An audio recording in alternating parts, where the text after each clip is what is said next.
Hai sahabat-sahabat channel Sabar Talks. Bayangkan, di depan semua tamu undangan, seorang calon pengantin wanita berdiri dengan air mata yang nyaris pecah. Di tangannya tergenggam segepok uang, lalu dengan penuh amarah ia menamparkannya di meja, tepat di hadapan calon ibu mertuanya yang baru saja menghina ibunya miskin. Suasana sontak hening, seluruh ruangan gemetar oleh kejadian itu. Apakah pernikahan ini akan tetap berlangsung? Atau justru berakhir dalam kehancuran? Namun sebelumnya, kalau kamu suka cerita yang menyentuh hati, klik subscribe sekarang juga ya. Jangan lupa like videonya, dan tulis di komentar kamu nonton dari mana. Siapa tahu, ada teman satu kota di sini. Dan sekarang, mari kita mulai kisah hari ini. Pagi itu udara masih basah oleh sisa hujan semalam. Rani berdiri di depan cermin kecil yang dipaku di dinding kamarnya. Rambutnya disanggul sederhana, riasannya tipis, seolah takut menutupi wajah yang sejak semalam dibasuh air mata. Di kasur, kebaya hijau tua peninggalan almarhum nenek sudah disetrika rapi. Kainnya memang tidak baru, tetapi halus dan wangi karena dicuci berkali-kali oleh tangan ibunya. Di meja kecil ada kotak kue yang mereka beli dari tetangga yang pandai membuat bolu. Ibu Rani menata kue itu dengan hati-hati. Satu persatu seolah setiap potong adalah doa yang ingin disampaikan tanpa suara. Ibu kira kerahnya cukup rapi, ucap ibunya sambil merapikan bros di dada Rani. Suaranya lembut, tapi ada getar halus yang tidak bisa disembunyikan. Kita datang untuk bersilaturahmi, bukan untuk bersaing. Rani mengangguk. Ia menarik napas panjang. Hari ini adalah kali pertama keluarganya bertemu keluarga Adi untuk membicarakan rencana pernikahan. Di layar ponsel, pesan dari Adi baru saja masuk. Katanya ia menunggu di depan gang dengan mobil pinjaman pamannya. Rani tersenyum kecil. Teringat bagaimana Adi selalu berupaya menyeimbangkan dua dunianya. Dunia yang mewah dan bersuara tinggi, dan dunia Rani yang pelan namun hangat. Mereka berdua melangkah keluar rumah. Tetangga menyapa sambil tersenyum. Beberapa menit kemudian mereka sudah duduk di mobil. Jalan menuju kompleks perumahan keluarga Adi mulus seperti roti yang baru keluar dari oven. Gerbang tinggi dengan kamera pengawas menyambut kedatangan mereka. Satpam membuka portal setelah Adi melambaikan tangan dan menyebut namanya. Rani melongo keluar jendela, memperhatikan deretan pohon yang dipangkas seragam, halaman rumput yang tidak menyisakan sehelai daun kering, dan fasad rumah yang mengilap. Dunia yang berbeda rasanya ketika tapak kaki belum menyentuh tanah orang. Rumah keluarga Adi berdiri dengan halaman luas, batu koralnya rapi, lampu-lampu kecil bertengger di sepanjang jalan setapak. Di teras, seorang perempuan dengan kebaya modern berdiri tegak. Ia menahan senyum yang tidak sampai ke mata. Dialah Ibu Adi. Di sampingnya, Ayah Adi berdiri dengan tangan di belakang, wajahnya kalem. Sementara seorang tante dengan kain selutut sibuk memotret pot bunga. "Silakan masuk," kata Ibu Adi. Suaranya dingin dan tipis. Pandangannya turun naik, menilai dari jilbab Rani, kebaya ibunya, sampai kotak kue yang disangga Bu Siti. Tidak perlu repot bawa macam-macam. Nanti takutnya tidak termakan. Bu Siti tersenyum. Senyum itu senyum orang yang terbiasa menelan yang pahit tanpa menunjukkan wajah muram. "Sedikit saja, Bu. Sekadar pelengkap pertemuan." Mereka duduk di ruang tamu yang luas. Dindingnya memajang foto-foto keluarga saat liburan di berbagai kota. Ada lukisan besar, warna-warnanya tajam, dan meja panjang yang mengilap. Seorang asisten rumah tangga datang menyuguhkan teh. Di atas nampan berkilau. Ibu Adi mempersilakan dengan gerak tangan ringan, lalu duduk dengan punggung tetap tegak. Adi menatap Rani sejenak, memberi isyarat yang berarti agar tetap tenang. Percakapan dimulai dengan basa-basi. Tanya kabar, tanya jalan macet, tanya kesibukan. Namun ada nada yang sulit diabaikan. Setiap kalimat Ibu Adi terasa seperti kain halus yang disisipkan jarum kecil.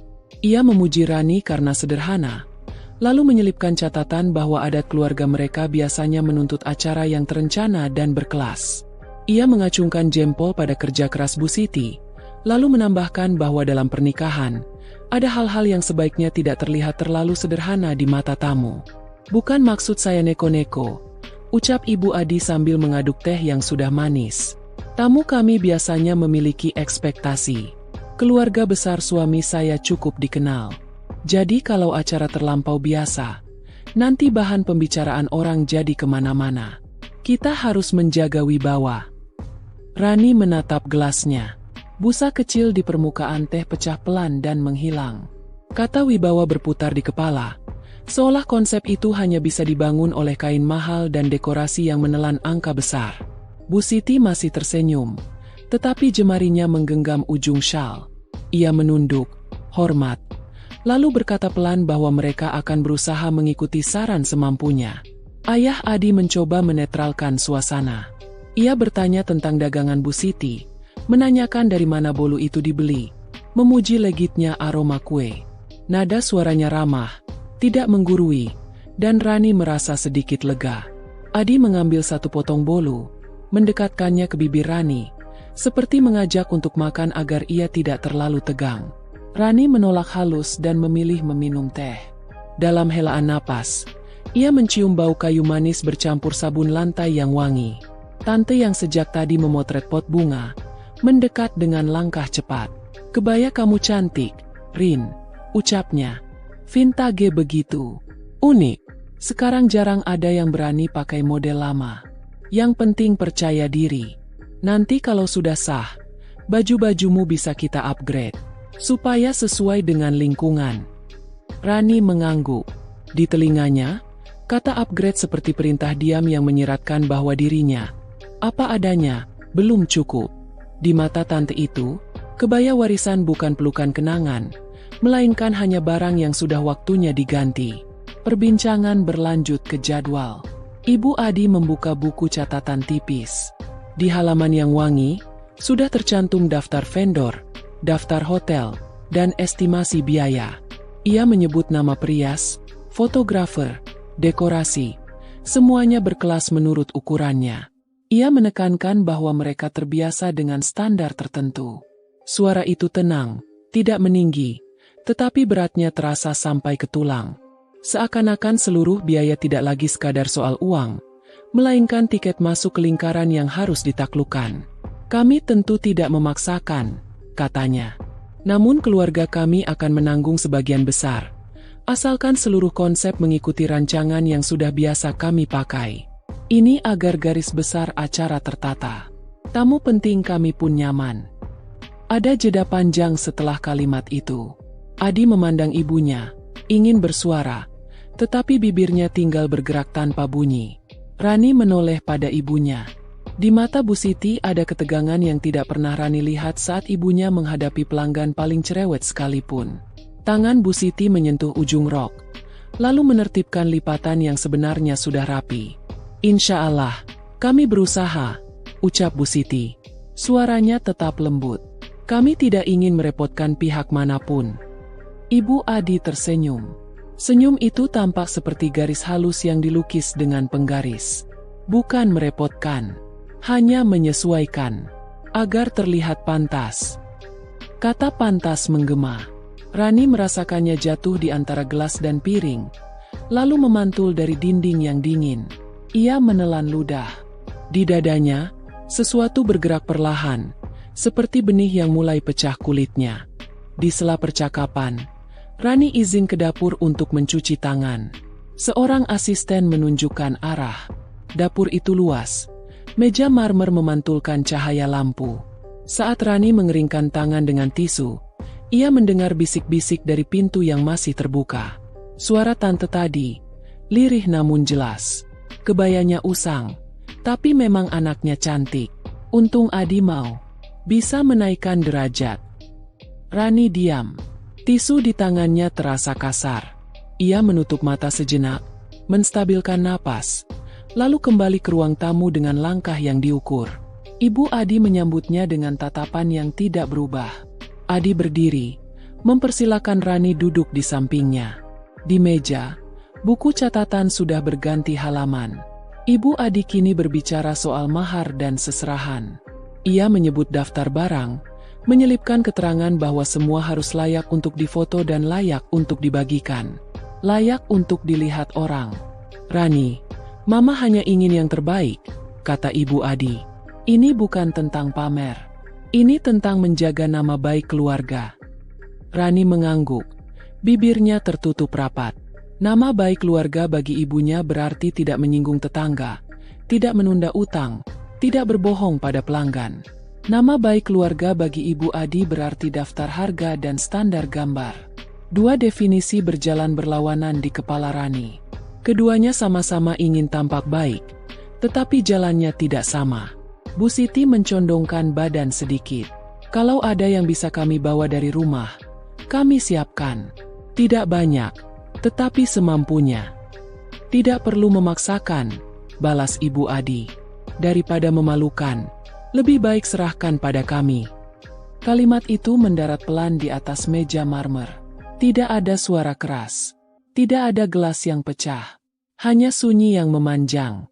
Rani menatap jemarinya sendiri, memperhatikan garis halus di punggung tangan yang mengingatkannya pada garis-garis kerja ibunya di pasar sejak subuh. Ia seperti melihat bayangan ibunya yang berdiri di depan pintu setiap pagi, menutup dagangan terakhir ketika langit menjadi ungu. Adi bergeser, menyentuh punggung tangan Rani, seperti berkata bahwa semuanya akan baik-baik saja. Rani merasakan hangatnya telapak tangan itu, sebuah kehangatan yang dulu selalu menenangkan. Namun hari ini, hangat itu tidak sanggup menutup rasa dingin yang pelan-pelan menyusup dari lantai marmer ke tulang betisnya. Ketika pamit, Bu Siti menawarkan diri membawa cangkir ke dapur. Ibu Adi menahan dengan sopan yang kaku. Tidak usah. Biarkan asisten kami. Tamu tidak perlu menyentuh pekerjaan seperti itu. Rani melihat wajah ibunya. Ada kilat kecil yang melintas lalu padam. Bukan tersinggung, melainkan rasa segan yang dipaksa menjadi canggung. Mereka berdiri. Salam terucap. Senyum-senyum ditukar. Semua tampak normal seperti foto keluarga yang mengilap. Namun ketika melangkah turun di anak tangga terakhir, Rani mendengar sekali lagi suara tante itu dari teras. Nanti kita atur supaya mereka tidak kelihatan pas-pasan. Langkah Rani terhenti sepersekian detik. Angin siang menyingkap ujung jilbabnya. Ia tidak menoleh. Ia tahu, jika menoleh, sesuatu di dalam dirinya akan retak. Di parkiran kecil, Adi membuka pintu mobil dan mempersilakan mereka masuk. Dalam perjalanan pulang, tidak banyak yang dibicarakan. Jalanan kembali menjadi garis panjang yang disapu matahari. Di kaca, wajah Rani terpantul bersama wajah ibunya. Dua perempuan yang tertawa ketika hidup sedang murah hati. Dua perempuan yang diam ketika kata-kata orang menjadi batu. Setiba di rumah, Bu Siti membuka kotak kue yang tersisa dan menaruhnya di piring. Ia duduk di lantai, punggungnya bersandar ke dinding. Capek juga ya kalau tegang, ucapnya, mencoba ringan. Rani duduk di samping ibunya. Ia meraih jemari itu, mengusap kulit yang mulai mengeriput karena sering terkena sabun cuci. Tak ada tangis yang tumpah. Yang ada hanyalah tekad yang perlahan mengeras. Tekad untuk tidak membiarkan siapapun menyebut ibunya memalukan. Tekad untuk menjaga nama baik dengan definisi yang ia yakini. Malam turun pelan. Di luar jendela, suara motor berlalu dan lampu warung tetangga menyala kuning. Di dalam rumah, Rani menutup mata.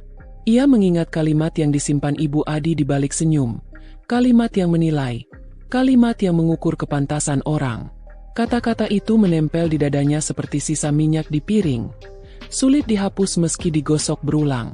Sejak malam itu, Rani tahu ada sesuatu yang akan berubah dalam rencana yang selama ini ia bayangkan. Bukan perubahan kecil, melainkan perubahan yang menggeser arah. Kata-kata yang ia dengar di rumah keluarga Adi melekat kuat di kepalanya. Seperti noda di kain putih yang tidak bisa hilang meski dicuci berkali-kali. Di kamarnya yang remang, Rani duduk bersila di lantai dengan kepala tertunduk. Di atas kasur, ponselnya berkedip-kedip menandakan pesan masuk dari Adi. Ia sudah menulis ratusan kata. Semua berisi permintaan maaf dan janji akan memperbaiki keadaan. Namun hati Rani terasa teriris setiap kali ia mengingat wajah ibunya yang menunduk di ruang tamu mewah itu, berusaha menutupi rasa malu dengan senyum. Air matanya jatuh begitu saja. Ia memegang tangan ibunya yang kini tidur di ruang sebelah, lelah setelah seharian bekerja dan menghadapi hinaan tanpa protes. Dalam hati, Rani bersumpah tidak akan membiarkan siapapun merendahkan perempuan yang telah membesarkannya dengan penuh kasih.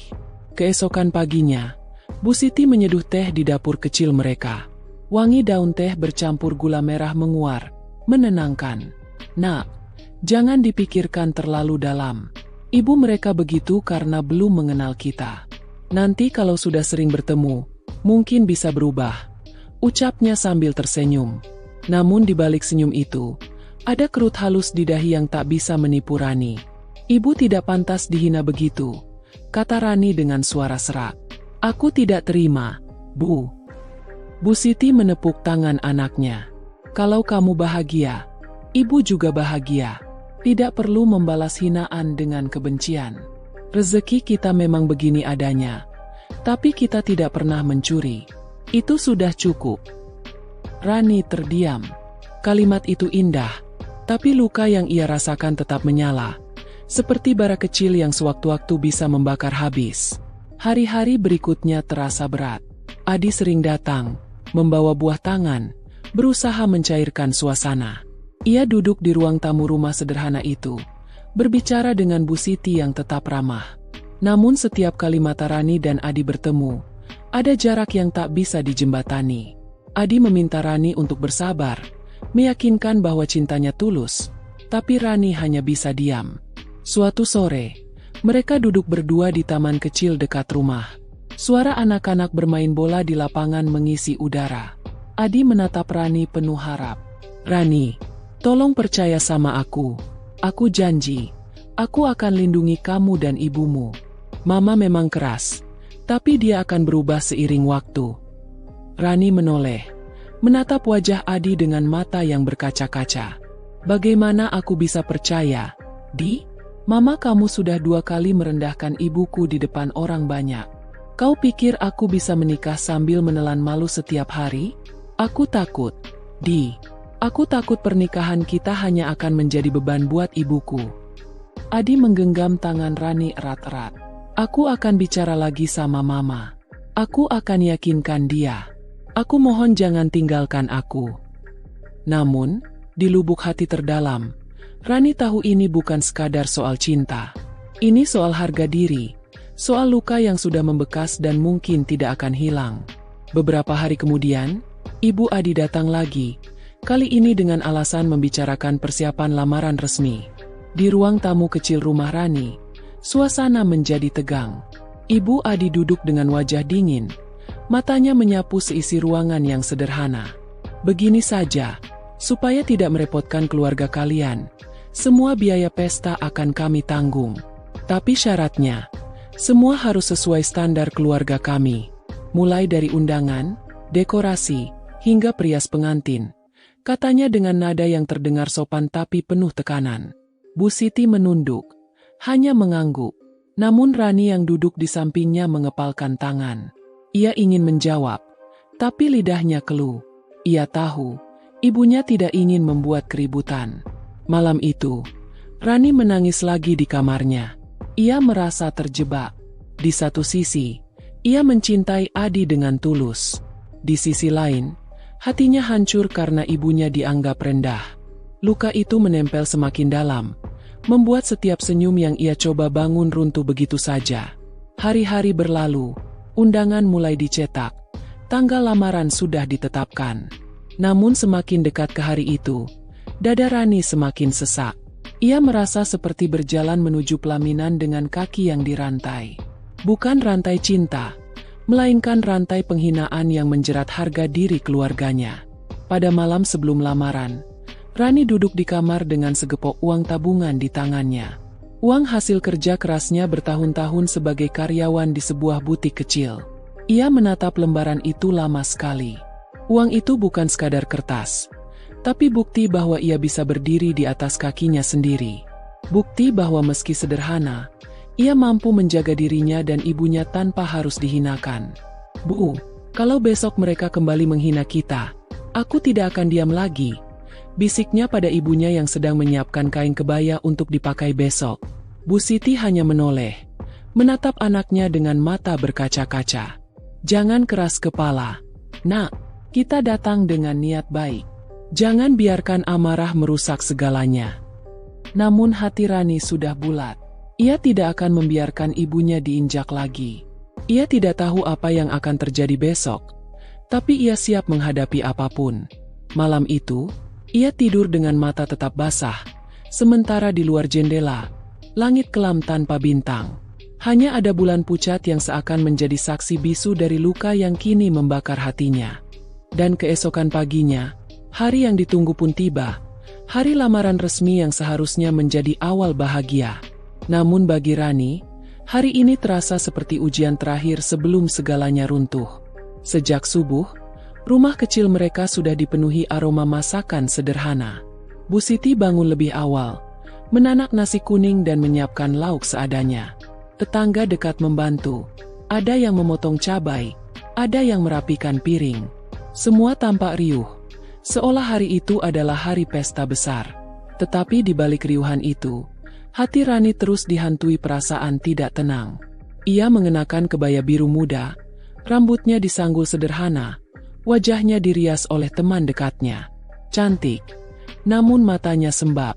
Bu Siti berulang kali menyemangati putrinya. Hari ini kamu harus tersenyum.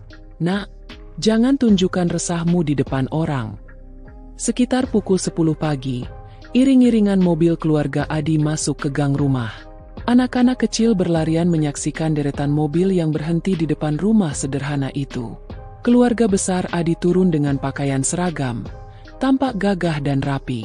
Di tengah-tengah mereka, Ibu Adi berjalan dengan langkah tegap, kepalanya tegak tinggi, seperti ratu yang memasuki istana. Rani menyambut di teras bersama ibunya. Senyum yang dipaksakan merekah di wajahnya. Acara dimulai. Kata-kata pembuka dibacakan oleh wakil keluarga. Semua berjalan normal, hingga tibalah saat Ibu Adi angkat bicara.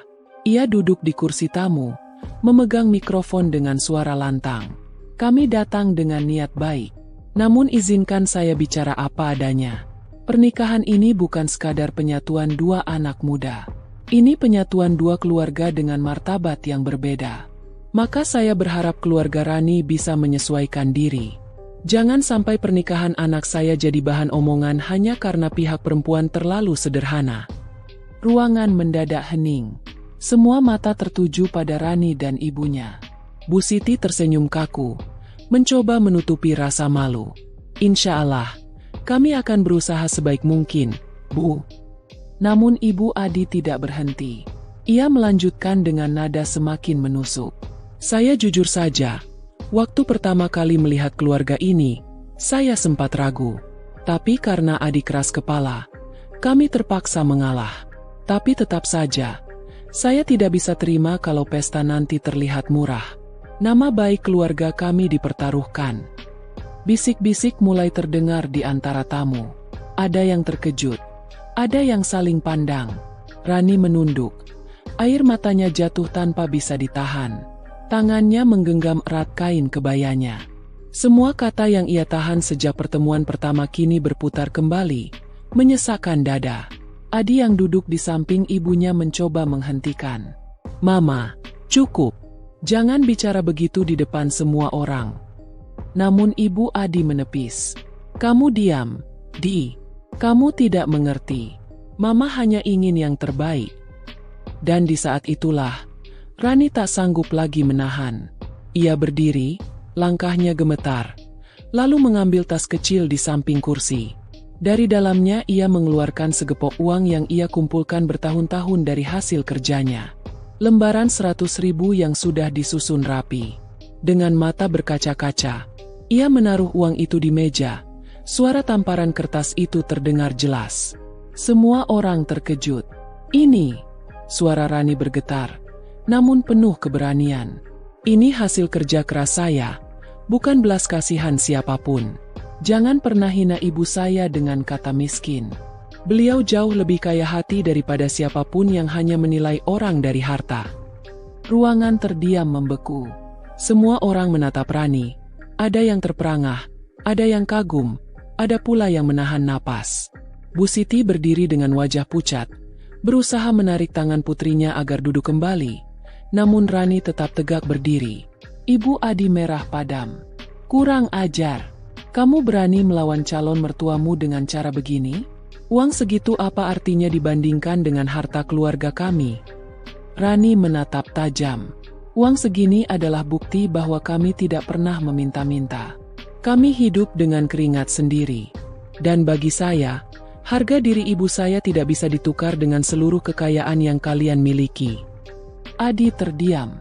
Matanya berair. Menatap tunangannya yang begitu tegar membela ibunya.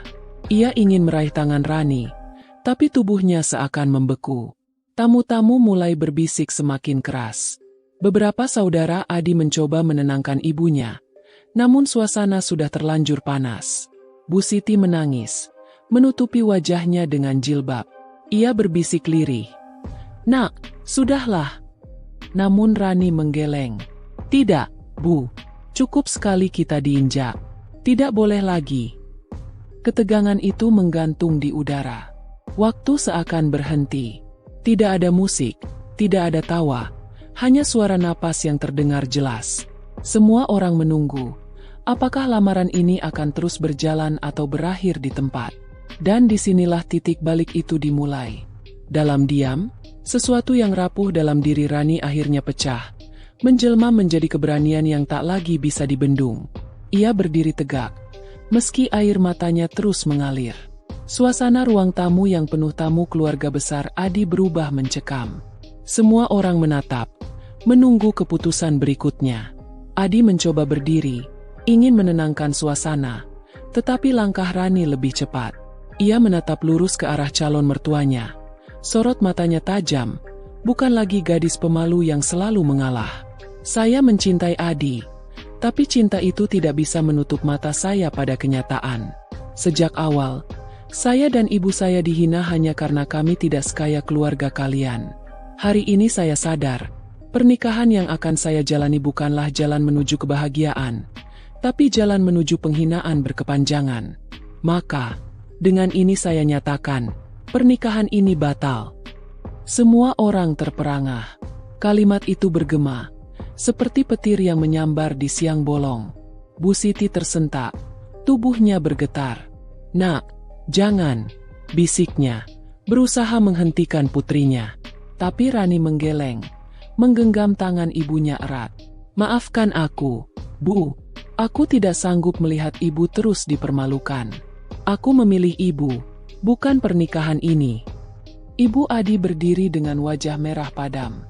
"Berani sekali kamu mempermalukan keluarga kami di depan orang banyak.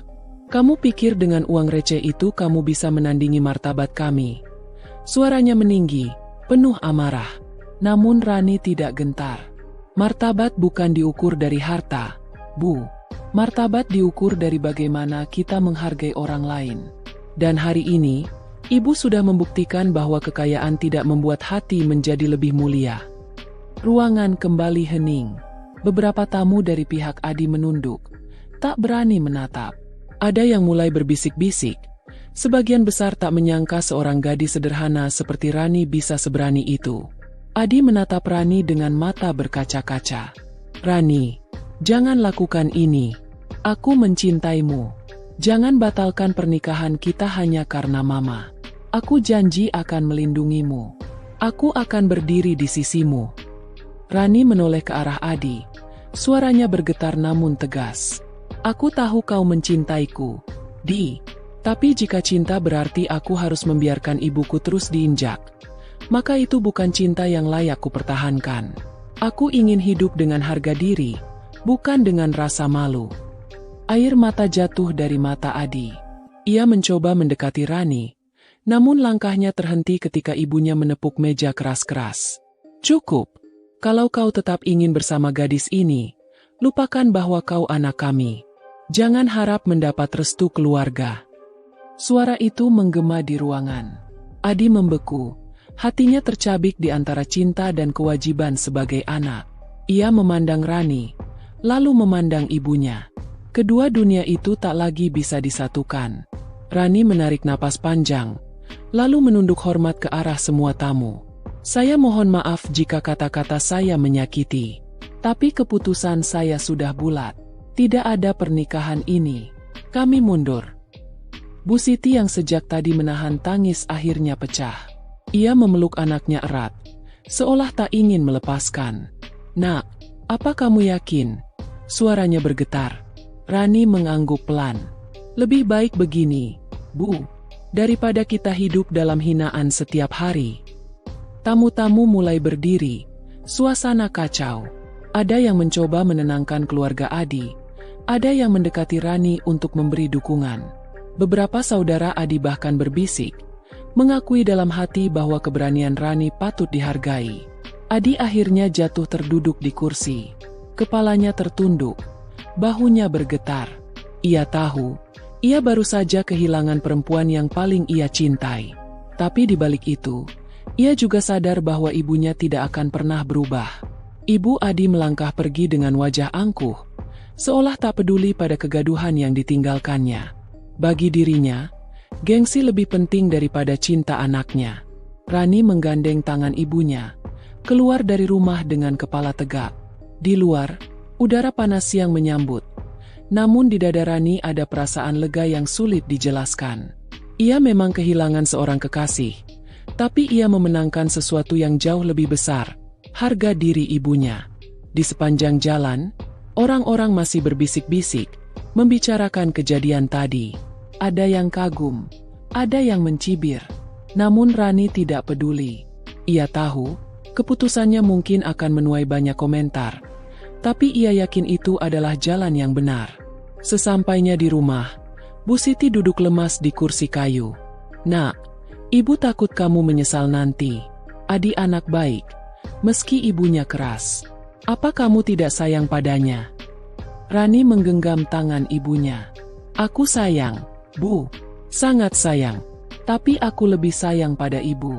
Aku tidak bisa membiarkan orang merendahkan perempuan yang paling aku hormati." Bu Siti menangis. Kali ini bukan karena sedih, tapi karena bangga. "Kamu anak yang kuat, Rani. Ibu bersyukur memiliki kamu." Malam itu, Rani duduk di teras rumah, menatap langit yang gelap. Hatinya sakit, perih, tapi juga lega. Ia tahu, jalan hidupnya baru saja berubah. Tidak ada lagi pelaminan, tidak ada lagi gaun pengantin, tapi ada kekuatan baru yang tumbuh dalam dirinya. Ia berjanji pada dirinya sendiri, hidup ini tidak akan ia jalani dengan menunduk. Ia akan berdiri tegak, meski harus berjalan sendirian. Dan dari malam itu, hidup Rani memasuki babak baru yang tak pernah ia bayangkan sebelumnya. Tidak ada lagi gaun pengantin. Tidak ada undangan yang dibagikan, tidak ada pesta yang pernah ia bayangkan. Yang tersisa hanyalah dirinya, ibunya, dan jalan panjang di depan mata. Meski hatinya remuk, ada api kecil yang justru menyala lebih terang, tekad untuk membuktikan bahwa ia bisa berdiri tanpa harus ditopang gengsi keluarga manapun. Beberapa hari setelah pembatalan lamaran itu, kabar pun menyebar cepat. Di warung kopi, di pasar, bahkan di musola, orang-orang berbisik. Ada yang mencibir, menyebut Rani terlalu berani melawan keluarga kaya. Ada pula yang diam-diam kagum, menyebutnya gadis tegar yang memilih harga diri daripada harta. Rani berjalan di antara semua tatapan itu dengan kepala tegak, meski setiap langkah terasa berat. Suatu sore, ia kembali ke butik tempat ia bekerja. Rekan-rekan kerjanya langsung menghambur, menanyakan kabar. Mereka sudah mendengar cerita yang beredar. Ada yang menepuk pundaknya dengan mata berkaca-kaca. Ada pula yang hanya menatap dengan campuran rasa kasihan dan hormat. Rani tersenyum tipis. "Aku baik-baik saja," katanya, meski dalam hati ia masih bergulat dengan luka. Hari-hari kembali berjalan. Rani sibuk dengan pekerjaannya, mengukur kain, menjahit, dan melayani pelanggan. Namun setiap kali jarum menusuk kain, ia teringat kalimat pedas yang diucapkan Ibu Adi. Setiap kali ia menatap cermin butik, ia melihat bayangan ibunya yang tersenyum getir di ruang tamu mewah itu. Luka itu belum sembuh, tapi justru menjadi pendorong langkahnya. Sementara itu, Adi tidak tinggal diam. Ia beberapa kali datang ke rumah Rani, mengetuk pintu dengan wajah letih. Tapi Rani memilih tidak menemui. Bu Siti yang membukakan pintu selalu berkata lembut, "Maaf, Nak, Rani belum siap." Adi pulang dengan bahu tertunduk. Langkahnya berat. Ia tahu, kali ini luka yang ditorehkan ibunya terlalu dalam untuk bisa sembuh hanya dengan kata maaf. Suatu malam, Rani duduk bersama ibunya di teras rumah.